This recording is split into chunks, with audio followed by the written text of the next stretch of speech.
नमस्कार करता हूं एक बार सभी का inspiring minds a talk point पे where you speak world listens. It is the platform for the educators and by the educators. तो आज हमारा आप सबकी दुआ से और ऊपर वाले की इच्छा से एपिसोड नंबर 7 होने जा रहा है। और आज हमारे गेस्ट हैं मिस्टर शौकत चौहान जी, जो कि टीचर हैं, एजुकेटर हैं, और राजौरी के एक प्राइमरी स्कूल में पोस्टेड है। तो शौकत सर, सबसे पहले आपको वेलकम करते हैं इस छोटे से प्रयास में। Thank you sir, thank you. A, Shaukat sir, इससे पहले की बात को आगे बढ़ाए, मैं एक बार अपनी ऑडियंस से, जब भी आप ये वीडियो देखें, मैं हर बार बोलता हूं, एक मेरी सबमिशन रहती है, तो प्लीज आप इसको जरूर शेयर करें। लाइक चाहे मत करें, लाइक से उतना शायद जो मोटिव है इसका पूरा होने वाला नहीं है इस सीरीज का। पर जब अगर शेयर करेंगे तो मोटिव पूरा हो जाएगा। वो कैसे? कि हर एक एडुकेटर के जो आइडियाज हैं वो किसी दूसरे एडुकेटर के पास जाएंगे। यानी ए, इंसान, एक एडुकेटर जो है वो राजौरी से बोल रहा है और उसको पूरा इंडिया सुने। तो मेरा कहने का ये मतलब है कि we should have to form a chain, a network, जहां पे हमारे एडुकेटर्स को दूसरे लोग या दूसरे एडुकेटर्स और बच्चे भी इवन सुन पाए।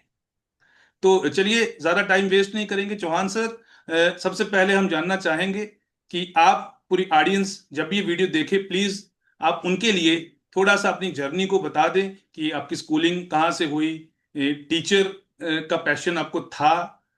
अ, मतलब वो कहते हैं ना, एक टीचर बाय चांस होता है, एक टीचर बाय चॉइस होता है। हाँ, तो आप टीचर बाय चॉइस ही लगते हैं। कि मैं बता दूं ऑडियंस को, मैंने कुछ दिन पहले, एक हफ्ता पहले लगभग, सर का एक वीडियो अपलोड किया था। तो वो वीडियो देखने के बाद ये कोई भी इंसान ऐसा नहीं होगा जो ये कह सके कि सर टीचर बाय चांस है। ठीक है, तो शौकत सर जो हैं, टीचर बाय चॉइस हैं। और जब इंसान चॉइस से अपना प्रोफेशन चूज करता है तो फिर उसके कॉन्सिक्वेंसेस बहुत बढ़िया होते हैं, उसके रिजल्ट फ्रूटफुल आते हैं। तो चलिए Shaukat sir, over to you. थोड़ा सा अपने बारे में बताइए और अपनी इस जर्नी के बारे में अभी तक। Thank you Sunny Tandon sir. आपका बहुत बहुत शुक्रिया कि आपने इस तरह का एक प्लेटफॉर्म प्रोवाइड किया जहां हम टीचर्स को जो लोग सुनेंगे हमारे आइडियाज, हमारे व्यूज और हम अपना एक्सपीरियंस शेयर करते हैं। तो सबसे पहले ऑडियंस के लिए, मेरा नाम शौकत चौहान है और मैं एक टीचर हूं गवर्नमेंट प्राइमरी स्कूल मिठी दड़ा, जोन डूंगी, डिस्ट्रिक्ट राजौरी से। अब आप सोच रहे होंगे कि सर ने जैसे क्वेश्चन किया कि बाई चॉइस या बाई चांस। सबसे पहले मैं बड़ा फेयर रहता हूँ इन चीज़ों में, क्योंकि जब बंदा स्कूल में या कॉलेज लाइफ ये इन चीज़ों में होता है तो सपने, ड्रीम्स बड़े होते हैं। मतलब टीचर तक नहीं सोचता है कि बंदा मुझे टीचर बनना है। लेकिन कई बार ऐसा हो जाता है कि जब किसी आप प्रोफेशन के अंदर आते हो, तो जब उस प्रोफेशन में आप चीजें देखते हो तो आपको लगता है हाँ यार, ये सबसे बढ़िया प्रोफेशन है। तो ऐसा ही मेरे साथ भी हुआ। जब मैंने प्रोफेशन ज्वाइन किया तो थोड़ा सा मुझे भी उस टाइम लगा यार, मुझे ये नहीं करना चाहिए, मुझे थोड़ा कंटिन्यू करना चाहिए स्टडी को आगे। लेकिन फैमिली का भी था, तो मैंने ज्वाइन किया। जब मैं ज्वाइन किया और ज्वाइन करने के बाद मैंने उस एनवायरनमेंट में जो एक नया, जब आप स्कूल के अंदर एज ए स्टूडेंट जाते थे और मैं एज ए टीचर एक इंस्टीट्यूट के अंदर जा रहा था, तो एक नई बात मुझे वहां करनी थी। वहां मुझे लोगों को लर्न कराना था, मुझे सिखानी थी चीजें।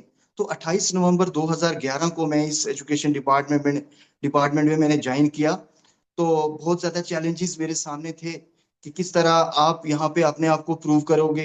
ये इतनी बड़ी रिस्पॉन्सिबिलिटी आपके ऊपर आ गई है, तो इसको किस तरह आप ये चीजें करेंगे। और सबसे बड़ी बात इस डिपार्टमेंट की है कि ये डिपार्टमेंट जो है ट्रेनिंग्स करवाता है, रिफ्रेशर कोर्स करवाता है। उन ट्रेनिंग से मैंने बहुत कुछ सीखा सर। आगे मैं आज जर्नी में बताऊंगा कि किस किस ट्रेनिंग से मुझे क्या क्या सीखने को मिला। तो थोड़ी सी एक बात करूंगा कि जब मैं जैसे ही मैंने डिपार्टमेंट को ज्वाइन किया और आफ्टर 3 मंथ्स मुझे एक ट्रेनिंग में बैठने का मौका मिल गया। और जब मैं उस ट्रेनिंग के अंदर बैठा, वहां पे रिसोर्स पर्सन जो थे उन्होंने अपने लेसन दिए और मैं उनको माइन्यूटली देख रहा था। और 3 दिन के बाद उन्होंने कहा कि अब आप में से जो ट्रेनीज हैं, 50-60 लोग बैठे हो, आपको ये स्टेज आपको है। अब आपने हमें पढ़ाना है। हम देखना चाहते हैं कि आपके एरर्स कहाँ हैं, कहाँ कहाँ हमें आपको बताना है कि आप इम्प्रूव करें। क्योंकि हम सब लोग नए टीचर्स थे। तो आप यकीन करेंगे, उस रात में सो नहीं सका। हार्डली 2 और 3 आवर्स में सोया होऊंगा। और नेक्स्ट डे मैंने लेसन दिया। लेसन देने के बाद गला भी सूखा, कुछ प्रॉब्लम भी आई, हेजिटेशन भी थी, स्टेज का फोबिया बहुत। हर दिन की स्टेज जो है एक नई स्टेज होती है, हर दिन इंसान लर्न करता है। और जब बस वही दिन था कि मैंने स्टेज पे 30-40 मिनट वहां दिए, और ये सफर जो है चल पड़ा, और मैं आज आपके सामने हूँ। तो सर, सर ने अभी आपके सामने एक बहुत बढ़िया बात कही है। अगर ऑडियंस ध्यान से सुन रही हो, जब भी आप इस वीडियो को देखेंगे, अगर आपने इस लाइन को ध्यान से सुना हो, सर ने कहा कि एक रिस्पॉन्सिबल जॉब है। हाँ, तो मतलब उनमें ये फील आ रहा है कि यार जो वो काम कर रहे हैं, उनका जो प्रोफेशन है उसमें रिस्पॉन्सिबिलिटी बहुत है। और जब रिस्पॉन्सिबिलिटी आती है तो उसके साथ साथ पैरेलल में अकाउंटेबिलिटी भी आती है। तो ये दोनों पैरेलल चलती हैं। किसी ने खूब कहा हुआ है कि responsibility without accountability has no meaning. तो सर ने कहा कि मैं रिस्पॉन्सिबल हूं और अकाउंटेबल भी हैं।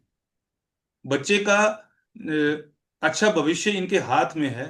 और सर, आप जैसे पढ़ाते हैं ना, वो आप बिल्कुल राइट डायरेक्शन में हैं। आपके लिए मुबारकबाद है, और आई congratulate thank you you. Sir, thank you. और आप जैसे जितने भी टीचर्स अभी मैं जिनसे नहीं मिला हूं, मेरी ख्वाहिश है कि मैं उनसे मिल पाऊं, इधर थ्रू ऑनलाइन मोड और ऑफलाइन मोड। तो मेरा ये सौभाग्य रहेगा कि आप जैसे टीचर से मेरी मुलाकात होती रहे। मैं उन बिल्कुल। टीचर्स की भी तलाश में हूं, जो मतलब तलाश इन द सेंस कि इंटरेक्ट करना चाहता हूं, उनसे बात करना चाहता हूं। जरूरी नहीं है कि उनके पास कोई बड़े लेवल के अवार्ड्स हों, बस वो चाइल्ड सेंट्रिक हों, और वो ऐसा टीचर हो जो क्लासरूम पे 90% से ज्यादा फोकस करता हो। सो जी सर। आप वैसे ही टीचर हैं सर, तो इसलिए मुझे बड़ा अच्छा लग रहा है शौकत सर आपसे बात करते हुए। आगे बढ़ेंगे thank you, sir. Thank you sir. Shaukat ji sir, आगे बढ़ते हुए जब बात करेंगे, तो मैंने आपकी जी। एक जो एरियाज ऑफ इंटरेस्ट हैं उनमें देखा जब, तो एक टीम वर्क का जिक्र वहां आया, स्पोर्ट्स स्पिरिट का जिक्र आया। बिल्कुल। ठीक है। तो टीम वर्क नेचुरली है, जहां होगा वहां इन्वॉल्वमेंट होगा। होगा, बिल्कुल सर। तो इन्वॉल्वमेंट का, यानी बच्चों को इन्वॉल्व करके आप टीचिंग को कैसे इफेक्टिव बना सकते हैं, अगर थोड़ी सी रोशनी आप इस पे डालें कि बच्चों को इन्वॉल्व किया बिल्कुल, जाए और एक टीम वर्क बना के, क्योंकि जब टीम वर्क होता है तो वो ड्रीम वर्क बनाता है। तो बिल्कुल सर, कैसे बिल्कुल आप, सर। क्योंकि मैं आपके वीडियोस भी देखा तो मुझे बड़ा अच्छा लगा, क्योंकि वो कहीं ना कहीं टीम वर्क है। आप as a team work, facilitator हैं, बिल्कुल। बच्चे सीखने वाले हैं, और बच्चों से आप भी सीखते हैं। मैं हर दिन बिल्कुल बच्चों से सर। कुछ नया सीखता हूं। हर एक टीचर सीखता है, हर एक फैसिलिटेटर सीखता है। ठीक है। तो सर, कैसे ये बच्चों की इन्वॉल्वमेंट से टीचिंग कैसे इम्पैक्टफुल हो जाती है और आसान हो जाती है, थोड़ा सा रोशनी डालेंगे सर। सनी सर, आपका बहुत अच्छा क्वेश्चन था। कि ये क्वेश्चन मुझे बहुत सारे लोगों ने भी किया कि आप एक प्राइमरी स्कूल के टीचर हैं, तो आपके पास बड़ा कम ही स्टाफ होता है स्कूल्स के अंदर, और ये सारा ये आप एजुकेशनल कंटेंट क्रिएट करते हो, और बच्चों की इन्वॉल्वमेंट इस तरह की कि ऐसा लगता है कि ये बिल्कुल परफेक्ट है उस चीज में। तो ये सब आप कैसे कर लेते हैं? तो सर मैं आपको बताऊं कि जब मुझे एजुकेशनल कंटेंट बनाना, मैं कोई पैसे के लिए ये एजुकेशनल कंटेंट नहीं बनाता हूँ। मेरा यही है कि जो मेरा आइडिया है, मेरे थॉट्स हैं जो, वो सब टीचर्स तक पहुंचे, वो कम्युनिटी तक पहुंचे, वो उस बच्चे तक भी पहुंचे जो कभी स्कूल नहीं गया, वो भी उस वीडियो को देखे और वो उससे इंस्पायर होकर स्कूल की तरफ दौड़ता हुआ है। तो सर मैं आपको सबसे बड़ी बात बताऊं कि इन्वॉल्वमेंट की आपने बात की, मेरे स्कूल के अंदर जो 3 साल का बच्चा किसी घर में है वहां पे, और जब उसको पता चलता है कि ये सर जो है प्ले वे मेथड से टीचिंग करवाते हैं, सर आप यकीन करेंगे स्कूल के टाइम वो बच्चे रोते हैं, उनकी मदर्स उनको उठा के स्कूल में पहुंचाती हैं, बोलते हैं आपने क्या परेशानी हमारे लिए खड़ी कर दी। अब ये चल पाते नहीं, लेकिन कहते हैं स्कूल जाना है। तो मेरे बच्चे जो मैंने जिनके साथ एजुकेशनल कंटेंट मैंने बनाना शुरू किया, आज तक कोई बंदा ये जज नहीं कर पाया कि वीडियोग्राफी कहाँ से हो रही है। टीचर भी वहां पे है, बच्चे भी वहां पे हैं, और कई बार मैं बाहर जा रहा हूँ, मैं अंदर आ रहा हूँ वीडियो में। तो ये सारा एक टीम स्पिरिट थी कि जब मैंने बच्चे को बता दिया होता था कि जब मैं लेसन को इलेबोरेट करूंगा, आपके सामने रखूंगा, तो मेरा एक स्टूडेंट जो है उस कैमरे को हैंडल करता था विद प्रॉपर एंगल। और कोई बंदा ये चीज जज नहीं कर पाया कि एक थर्ड फोर्थ का बच्चा इस तरीके से कैमरे को हैंडल कर रहा है। तो ये भी एक एजुकेशन का पार्ट है कि उस बच्चे के घर में एंड्रॉयड नहीं है, लेकिन उसने उसको हैंडल करना सीखा, उसने वीडियोग्राफी करना सीखा, उसने फोटोग्राफी करना सीखा। फिर जब मेरा हो जाता था तो मैं कैमरे के बैक आके बच्चा जो है वहां परफॉर्म करता था, और हर एक बच्चे का टाइम फ्रेम फिक्स होता था, किसने किस टाइम क्या एक्शन करना है। तो सबसे बड़ी एग्जांपल आपने नोटिस भी किया कि वो बच्चे जो हैं उनमें टीम स्पिरिट थी, और जब किसी इंडिविजुअल के अंदर आप टीम स्पिरिट डाल देते हैं, तो वो जिस भी फील्ड में जाएगा वो एज ए टीम काम करेंगे, वो जितने भी लोग उसके साथ होंगे वो मिलजुल कर काम करेंगे, और वो किसी भी शोबे में होंगे वो उसका नाम चमकाएंगे। तो शौकत सर, चूंकि हम अब आगे बढ़ेंगे, टाइम की भी किल्लत है, टाइम को भी हमने देखना है। जी अ, सर। आपका एक इंटरेस्ट ये भी है सर कि आप जी। स्टोरी टेलिंग और ड्रामा में बहुत जी। मतलब इंटरेस्ट रखते हैं। जी सर। मैं आपको ये भी बता दूं, और आपको पता भी होगा, कि स्टोरी टेलिंग जो है वो बच्चों को बहुत पसंद होती है।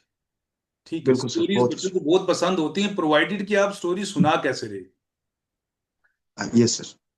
अब स्टोरी टेलिंग, और चूंकि आप प्राइमरी लेवल पे पढ़ाते हैं, और मैं आपको बता दूं कि अब्दुल कलाम साहब ने कहा है कि जिस देश के सबसे अच्छे टीचर्स प्राइमरी स्कूल्स में काम करते हैं, वो बहुत जल्दी डेवलप होता है। बिल्कुल सर। इन्होंने एक बुक में कहा, मैं बुक का नाम तो रिकॉल नहीं कर पा रहा, इन्होंने बुक में लाइंस लिखी हैं। तो आप एक बड़े एफिशिएंट टीचर हैं, ये मेरा खुद का पर्सपेक्टिव है, और ये मैं मानता हूं कि आप बिल्कुल सही डायरेक्शन में हैं, और वो बच्चे लकी हैं, वो लोकेलिटी लकी है जहां पे आप सर पढ़ा रहे हैं, सर्व कर रहे हैं। थैंक यू सर, आगे थैंक यू। बढ़ते हुए, स्टोरी टेलिंग पे मैं बात कर रहा था। स्टोरी टेलिंग के थ्रू हम कैसे टीचिंग को आसान करें सर? कुछ कंसेप्ट ऐसे सर होते हैं जो बच्चों को हम सीधा बोल के नहीं बता सकते। बच्चा जी छोटा सर। है, सबसे मुश्किल काम प्राइमरी के बच्चे को पढ़ाना है मेरी नजर में, मेरे लिए बहुत मुश्किल है बिल्कुल। प्राइमरी के बच्चे को पढ़ाना। जी सर। ठीक है, और शायद मैं उतना सक्षम नहीं हूं कि उनको पढ़ा पाऊं, मैं आपको सच बता रहा हूं, बट बिल्कुल सर, जिस हाँ बिल्कुल। अब सर। स्टोरी जी। टेलिंग का इस्तेमाल प्राइमरी लेवल पे बहुत ज्यादा होता है, और स्पेशली मैथमेटिक्स में भी होता है, एनईपी में, और एनईपी 2020 में भी ये कहा है, और एनसीईआरटी ने कहा है कि फिफ्थ तक जो मैथमेटिक्स है उसको लैंग्वेज की शक्ल में पढ़ा। जी सर। तो अब फिफ्थ का मैथ्स की आप कोई भी बुक लेके देख लीजिए, वहां पर जितने भी क्वेश्चंस, जितने भी कंसेप्ट्स होंगे वो स्टोरी के माध्यम से समझाए गए हैं। बिल्कुल सर, बिल्कुल। तो आप क्या समझते हैं, क्या स्टोरी टेलिंग का मेथड जो है ये कितना इम्पैक्टफुल है? कितना इम्पैक्टफुल है? सर। बहुत इम्पैक्टफुल है ये। सर। बट कैसे, जी सर। कैसे इसको इम्पैक्टफुल और बनाएं? बनाए, बिल्कुल सर। सर, स्टोरी टेलिंग, जैसे हम as a common teacher story telling को हम देखते हैं, तो हमारे माइंड में यही आता है कि हमने बुक लेनी है और स्टोरी को रीड कर देना है। लेकिन सबसे बड़ी, मैं इसमें आपने डिपार्टमेंट के लिए मैं उनका शुक्रगुजार हूं कि उन्होंने मुझे ऐसी अपॉर्चुनिटीज प्रोवाइड की। मैंने सीसीआरटी हैदराबाद किया सर एक बार, और जब मैं वहां गया तो प्रॉपर वो वही चीज वहां पे जो मुझे चाहिए थी जैसे वो मिल गई हो। वहां पे मुझे बताया गया कि आपने स्टोरी टेलिंग कैसे करानी है। आप थ्रू पपिट या फिंगर पपेट बना सकते हैं, या सॉक्स पपेट बनाते हैं, डिफरेंट टाइप्स, ग्लव्स पपेट होता है।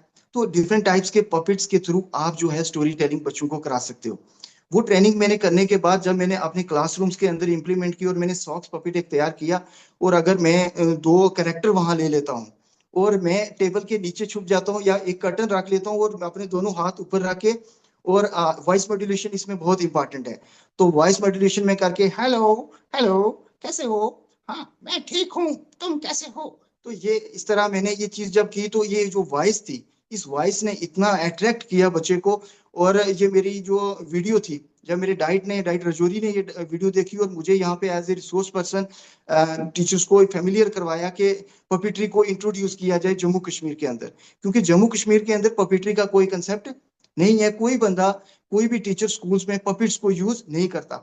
फिर वहां पर जब हैदराबाद में मुझे एक असाइनमेंट मिला कि सर आपको ना शेडो पपेट्री करनी है। अब शेडो पपेट्री में क्या था, एक बल्ब लगा दिया था, आगे कर्टन था, और पीछे शेडो थी। शेडो के पीछे हमने कुछ बना लिया था, जैसे क्राउ बना लिया हो या कोई बर्ड बना लिया हो। अब दो कैरेक्टर थे, एक मैम थे, मैं, हम पीछे चले गए और हमने एक स्टोरी चलाई, लाइन की, मैं तुम्हें खा जाऊंगा। तो ये स्टोरी पूरा ऐसे चल रही थी, और वो बताया, "ए, नहीं मुझे मत खाना, मुझे मत खाना।" तो ये सब वो चल रहा था। और बच्चे के लिए आपको ये अजीब लग रहा होगा, लेकिन बच्चे के लिए ये बहुत इंटरेस्टिंग है, बच्चा बहुत इंजॉय करता नहीं है। सर, तो एक्चुअल स्टोरी में टेलिंग का बेस्ट मेथड यही है सर। शौकत सर, मुझे ये बहुत अच्छा जी लगता सर। है। ये जो स्टोरी टेलिंग मेथड है, इसको मैं इवन के जब अपनी ट्रेनिंग्स में कहीं मुझे रिसोर्स पर्सन का अपॉर्चुनिटी मिलती है मैथमेटिक्स में, तो मैं तो यही कहता हूं कि स्टोरी टेलिंग को अडॉप्ट करो, at least up to primary level. क्योंकि प्राइमरी लेवल का बच्चा जब खुश होगा तभी वो सीखेगा। तभी सीखेगा, बच्चे को बिल्कुल आप सर। जबरदस्ती क्लास में बिठा नहीं सकते। और स्टोरी टेलिंग एक बिल्कुल ऐसा माध्यम है जिससे आप बच्चे को क्लास में, बिल्कुल क्लास में बच्चा हिलेगा ही नहीं। आपने जैसे अभी बताया था बिल्कुल। कि बच्चे रोते हैं जी कि सर। यार हमें क्लास में जाने दो। तो ये बड़ा अच्छा मेथड। एक तो बच्चा देखो, एक बच्चा, इसके कितने बेनिफिट्स हैं। बच्चा टीवी नहीं मांगेगा आपसे, बच्चा मोबाइल फोन नहीं मांगेगा बिल्कुल आपसे, बिल्कुल। है ना। जी सर। बच्चा जो है इंटरेस्ट से चीज को सीखेगा, तो जो चीज इंटरेस्ट से सीखी जाती है वो लॉन्ग टर्म मेमोरी में जाती है। बिल्कुल वो सर। सारी जीवन उसके साथ रहेगा, सारी जिंदगी वो कंसेप्ट उसके साथ रहता है। तो बिल्कुल स्टोरी सर। टेलिंग का बहुत बड़ा रोल है और आप इसको बहुत अच्छे से निभा रहे हैं। उसके लिए आपका थैंक यू भी और कंग्रेचुलेशंस भी। अब आगे बढ़ते ठीक हैं है। सर। शौकत सर, जी सर। प्राइमरी लेवल और अगर कभी आपको मिडिल लेवल या सेकेंडरी लेवल पे मिले पढ़ाने को अपॉर्चुनिटी, क्योंकि जी सर। टीचर्स वो हैं जो हर सिस्टम में एडजस्ट करते हैं, ठीक है। बिल्कुल सर। हम फैसिलिटेटर्स हैं, हमारा काम है चीजों को, मुश्किल चीज को आसान बना के बच्चे के सामने रखना। हाँ। मैं आपका पर्सपेक्टिव जानना चाहता हूं कि अगर आपको बोला जाए कि सर आपको मिडिल या सेकेंडरी सेक्शन देंगे या प्राइमरी, तो आपकी अपनी चॉइस क्या होगी? आपको क्या पसंद है, प्राइमरी लेवल पे पढ़ाना ज्यादा कि सेकेंडरी लेवल पे पढ़ाना? तो हमको दोनों है, हम सर ये डिनाई नहीं कर सकते। बिल्कुल बिल्कुल। बट आपको जी पसंद सर। क्या है ज्यादा? सर आपने अच्छा क्वेश्चन किया। अब प्राइमरी स्कूल टीचर हूँ तो मुझे यहाँ बहुत मजा आ रहा है, जो सच बात है। यहाँ बहुत मजा आ रहा है। देखो सबसे बड़ी बात यह है कि ये बच्चे बिल्कुल प्योर सोल, यहाँ इनको झूठ भी नहीं बोलना आता। सबसे बड़ी बात ये है। और आप कितनी, हर एक इंसान अपनी परेशानियां, घर की परेशानियां, रोजमर्रा की प्रॉब्लम से जब इंसान स्कूल में पहुंचता है ना, उसका फेस अगर वो बाहर देखे तो कुछ और होता है। लेकिन जैसे ही हम क्लासरूम के सर इंटर करते हैं ना, वो छोटे छोटे बच्चे प्री प्राइमरी के आपके आगे टांग को पकड़ लेते हैं सर। और बड़ा अच्छे से वो जैसे हग कर रहा हो ना बच्चा, तो वो करते हैं। तो हम उसके बच्चे के सर के ऊपर हाथ फेरते हैं, तो वो खुश होकर वापस जाता है और बाकी वालों को दिखाता है कि सर ने मुझे प्यार किया है। तो सर मैं कहता हूँ कि प्राइमरी स्कूल जैसा एनवायरनमेंट कहीं मिल नहीं सकता। अगर कहीं मौका मिलता है मिडिल हाई स्कूल में, तो हम वहां पे भी अपने आप को प्रूव करेंगे। ये एक टीचर के लिए उसके एफिशिएंसी में आता है कि उसको क्या क्या स्ट्रगल, यही चीजें हैं सर। जब आप प्राइमरी स्कूल में जाते हो आपका माइंड उस तरीके से चलता है कि किस तरह आपने प्राइमरी स्कूल के बच्चे के लेवल पे जाना है, तो हम उस लेवल तक जाते हैं।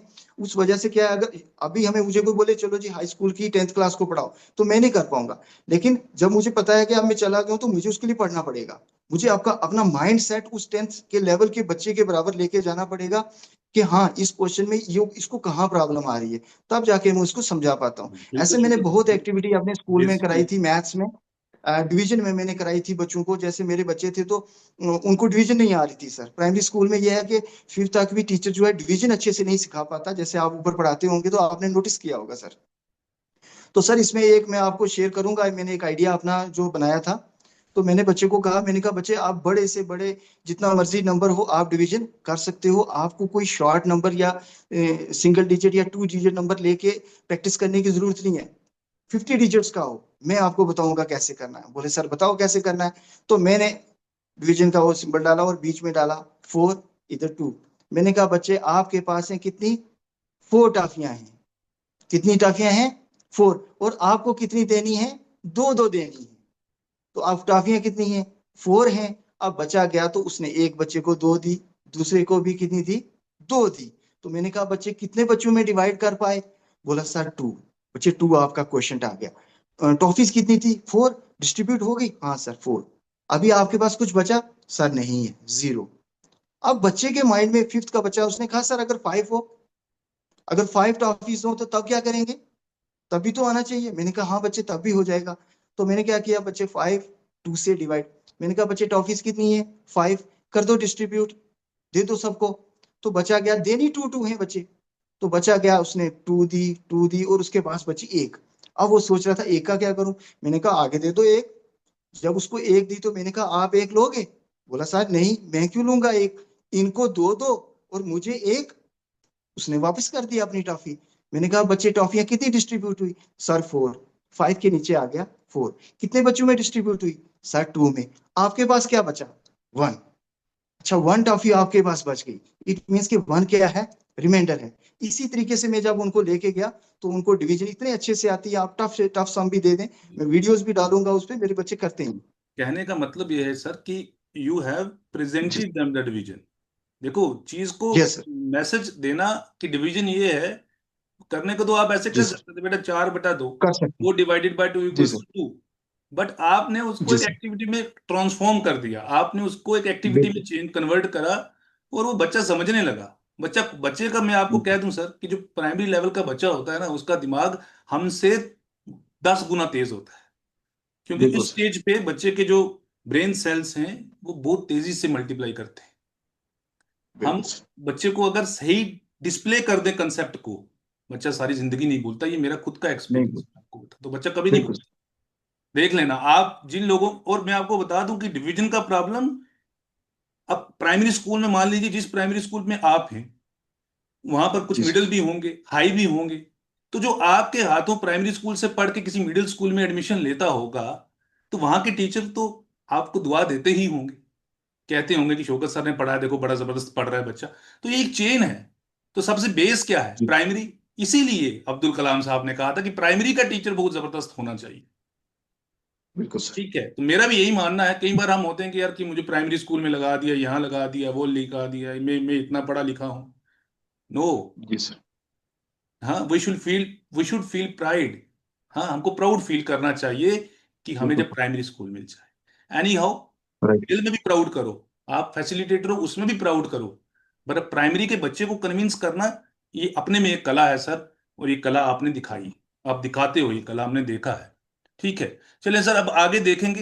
एक में जनरली एक क्वेश्चन रखा है सभी के लिए, जी सर। ऑनलाइन और ऑफलाइन टीचिंग में अगर आपको कोई बेहतर लगता हो तो आप एक का नाम लें।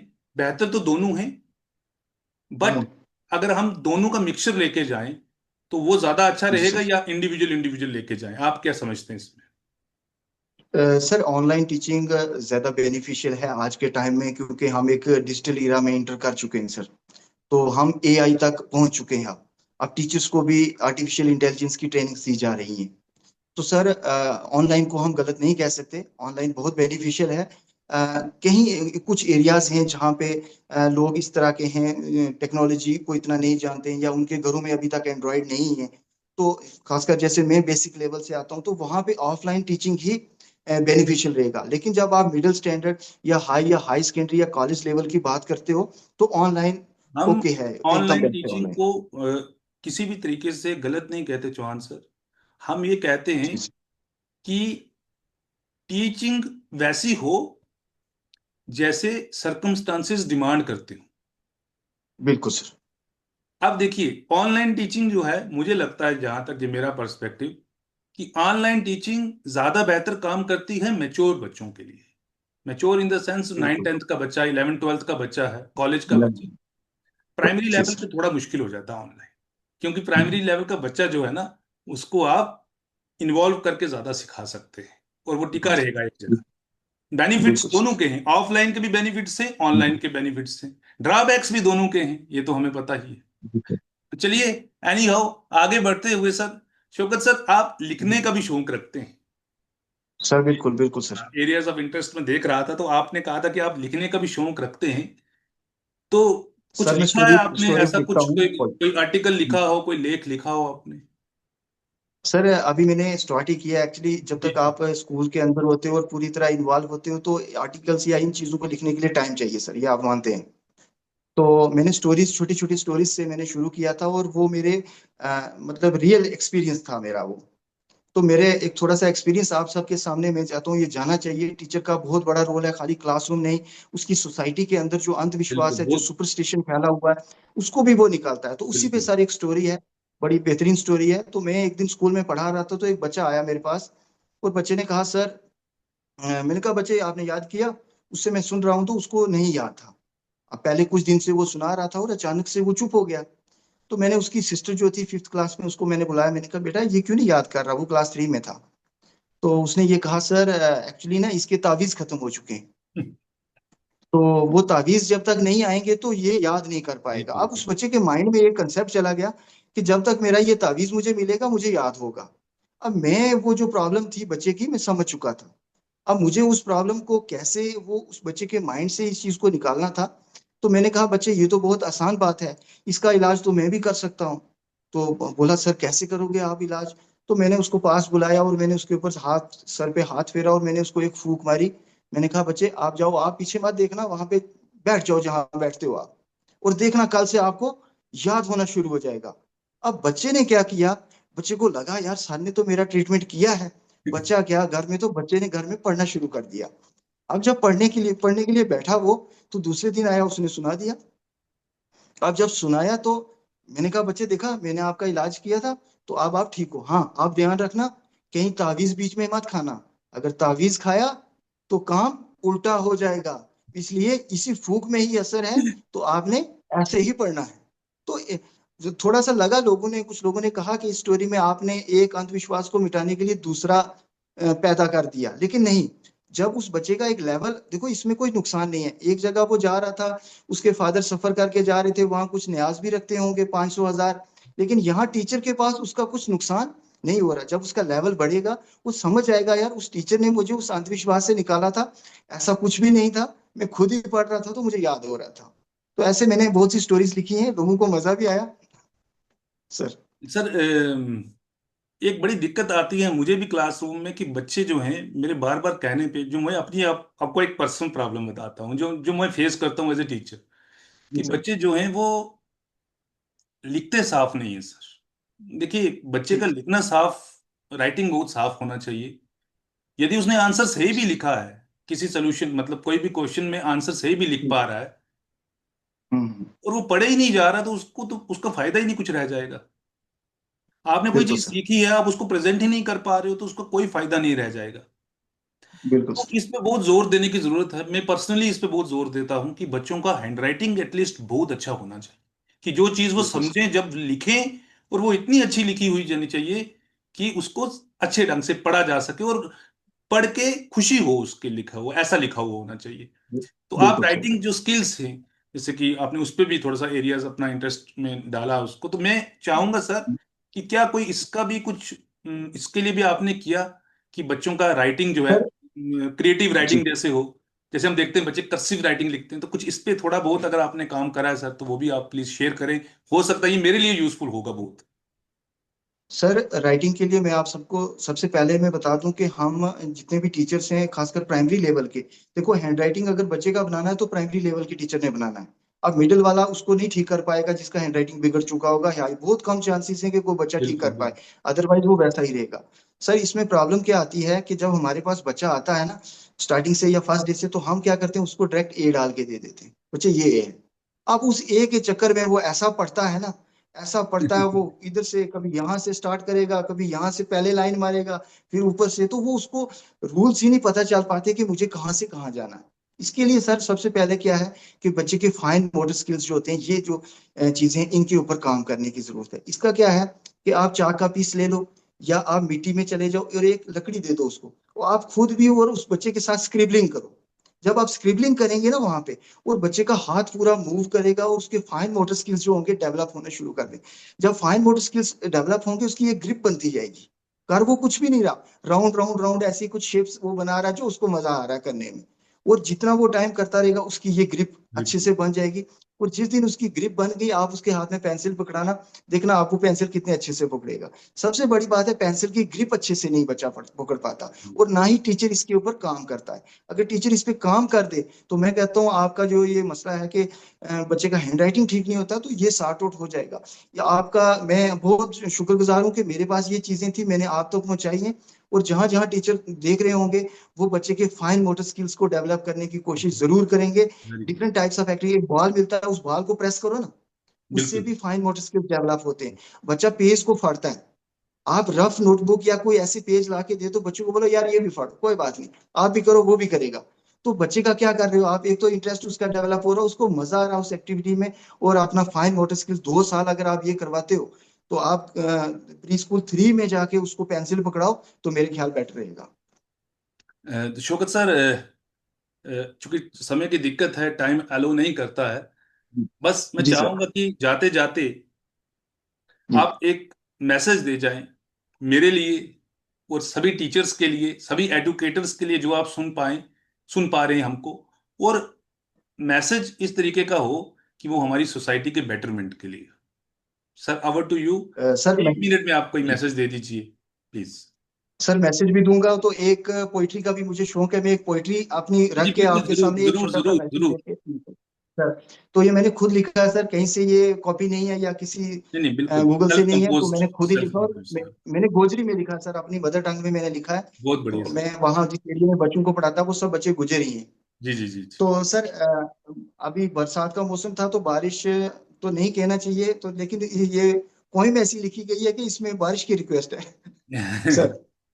तो सर सुनो, भर भर बदला दे दबकार, भर भर बदला दे दबकार, हल गई गडवी, डुल गई गाल, बच्चा दौड़े कूदे बार, पड़ गए बदले सब गो हाल, मजा मजा की जिंदगी यार, पढ़न नाल हो जाए बेड़ो पार, मुल्क के वास्ते दिल में प्यार, मुल्क के वास्ते दिल में प्यार, कम कोई कर गए बनो मिसाल, कम कोई कर गए बनो मिसाल, मेहनत करो ते बनाओ किरदार, मेहनत करो ते बनाओ किरदार, इल्म हासिल कर गए करो कमाल, इल्म हासिल कर गए करो कमाल, ख्वाब सजा गए चलो दिलदार, ख्वाब सजा गए चलो दिलदार, हौसलो रखो ना हो जाओ बेहाल, पालसी नवी बनावे सरकार, पालसी नवी बनावे सरकार, किसी तरह बदले मुल्क को हाल, किसी तरह बदले मुल्क को हाल, हम ना भी लग गए कोई नवो असार, हम ना भी लग गए कोई नवो असार, तालीम नाल बनो रोशन ख्याल, तालीम नाल बनो